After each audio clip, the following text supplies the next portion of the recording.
the postpartum anxiety then, did you have a Yes. history of anxiety prior to that? So, yes, I did. So Yeah. Okay. I was I was a college athlete. I was like a perfectionist. I think that like my life was pretty anxiety filled all throughout college.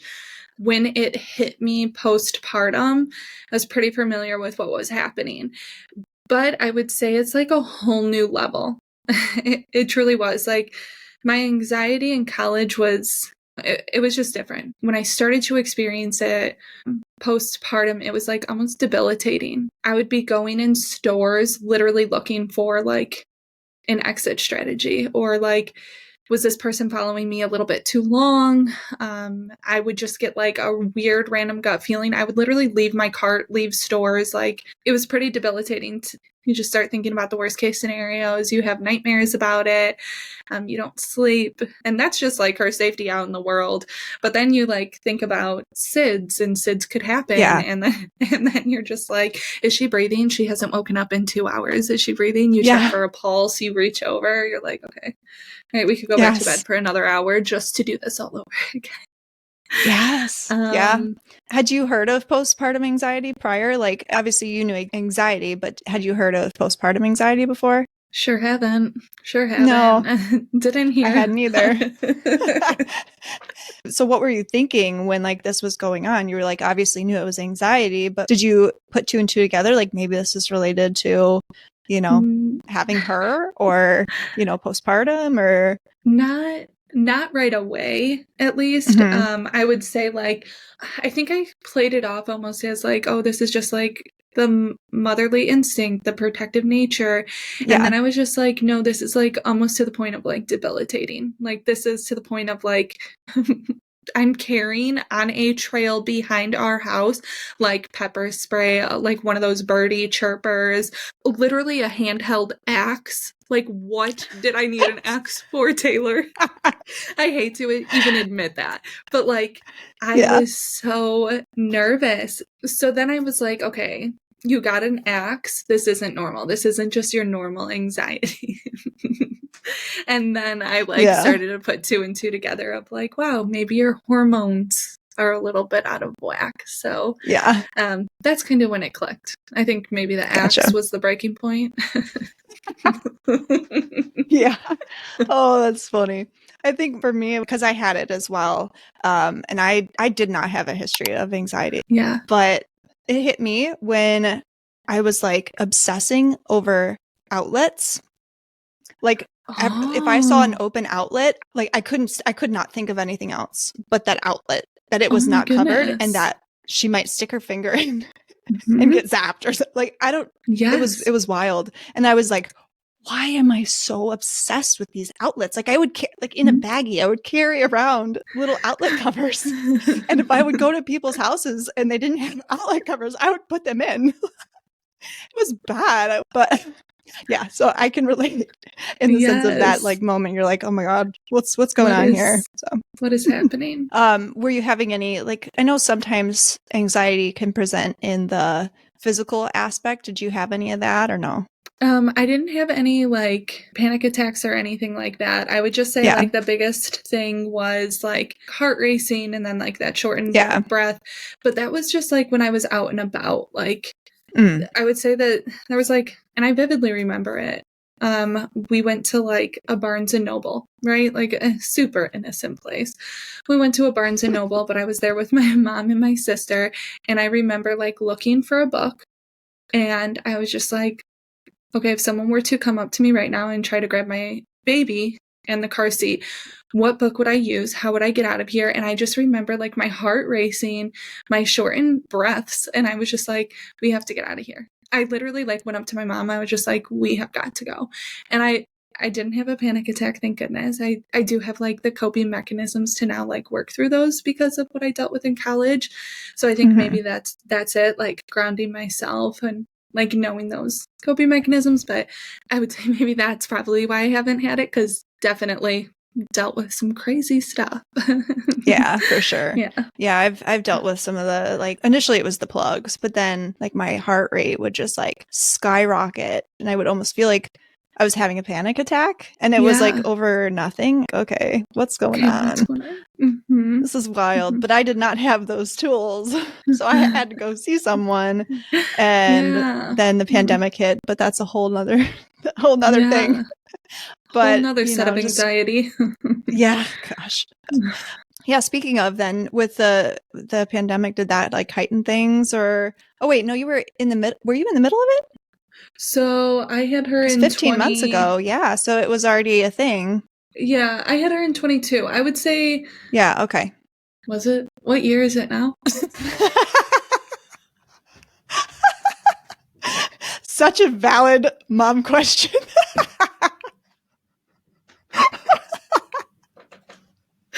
Oh my goodness. It's 2024. Oh no. I'm crying. Oh no. That was phenomenal. Oh my gosh. That mom brain.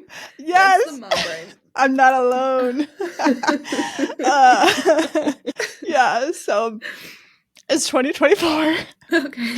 Then yes, I had her in 22. I would say it didn't like affect us like deeply. There was just no, I would say that it didn't like really affect us too much actually, now that I think about it. It was old news by that time. Yeah.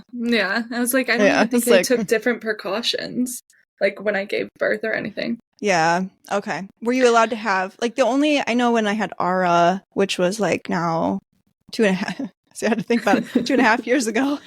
Mm-hmm. They still wouldn't let like Rhea come in. And they would only allow one guest at a time, which was annoying because like, when my in-laws came, like only one of them could come up at a time, which was weird. Yeah, that's interesting. So is the anxiety portion something like you're still struggling with at all? Or is it something that, you kind of worked through? I would definitely say that I feel like a little bit always going to be there. Just not as debilitating as it was. I was like recently just talking to my friend about this. There are still those like intrusive thoughts, but nothing to the point of like, I don't carry my axe anymore, if that's what we're getting to. That's good here.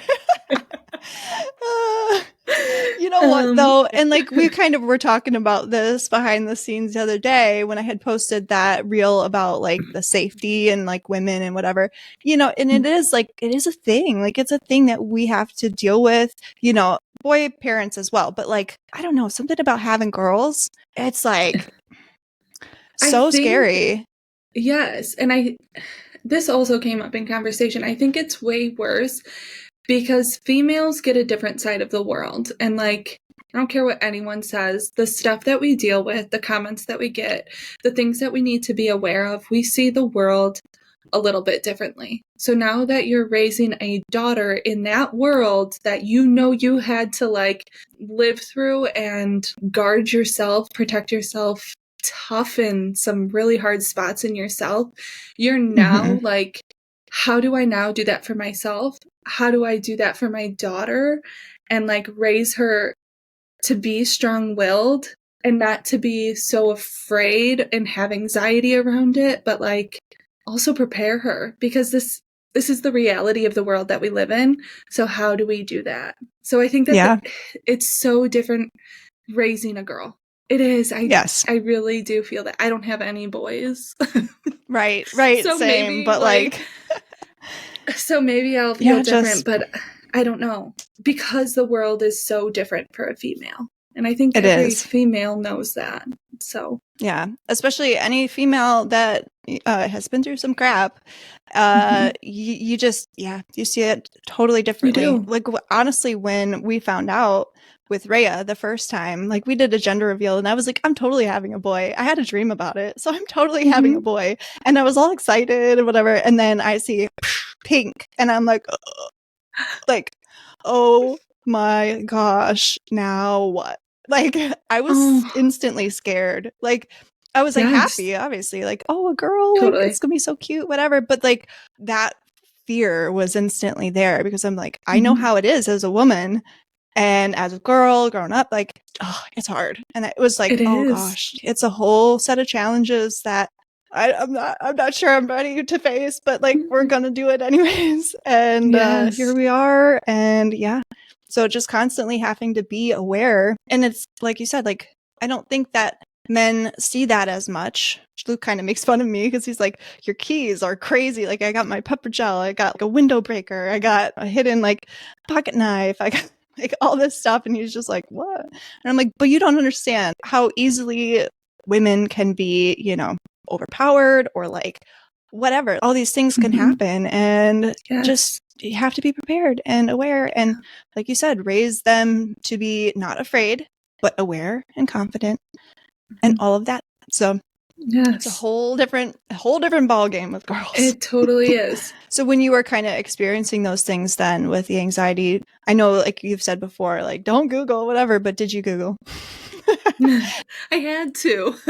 Yeah. You're like, what's going on? What's happening now? Did you find comfort in what you found and like seeing other people like, oh, hey, I'm not alone in this? Or did you see the opposite and kind of be like, am I the only one experiencing this? What was your experience with that? So I would say my mom's probably the one who like exposed me to that idea of like your hormones are just kind of crazy right now. So just like find some peace in that. And then I started to do like research, but like full transparency, no one's like really open about that. No one's really open about the struggles.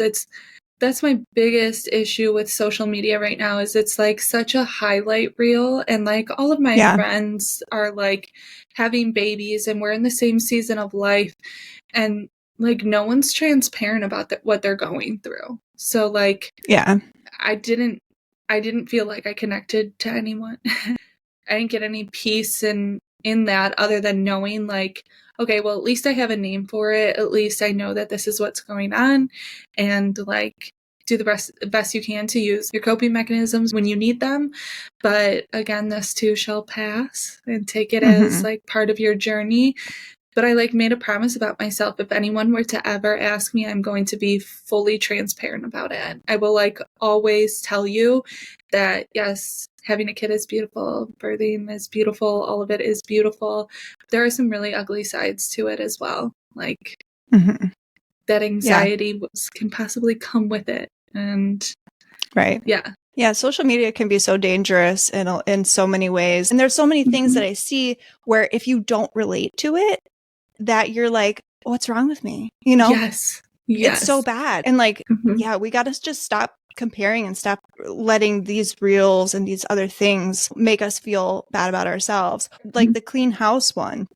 I've seen people being like, you know, if you have a clean house, then your kids aren't happy and like, whatever. I'm sorry. Like some people just need to clean their house to keep their sanity and they do it with their kids. They do it as a game with their kids. That's what I like to do. Is my house a disaster right now? Absolutely. It's terrible. But do I like to pick up at the end of the day? Yeah, I sure do. Because that helps my mental health. And are my kids happy? Yes. But why are you putting it out there that if somebody has a clean house, that you can't trust them because like whatever, you know, if you have clean house, you see that you're comparing like, oh, should I not be as clean?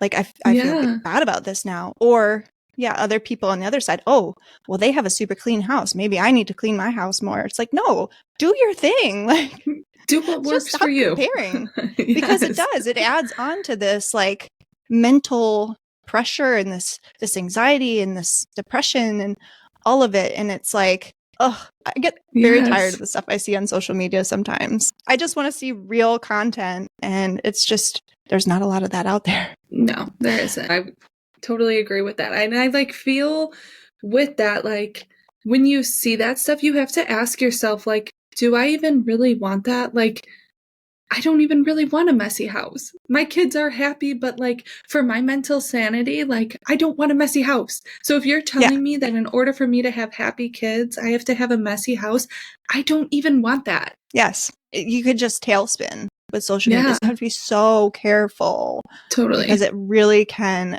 you know, especially as a new mom. Oh my gosh. It's so bad.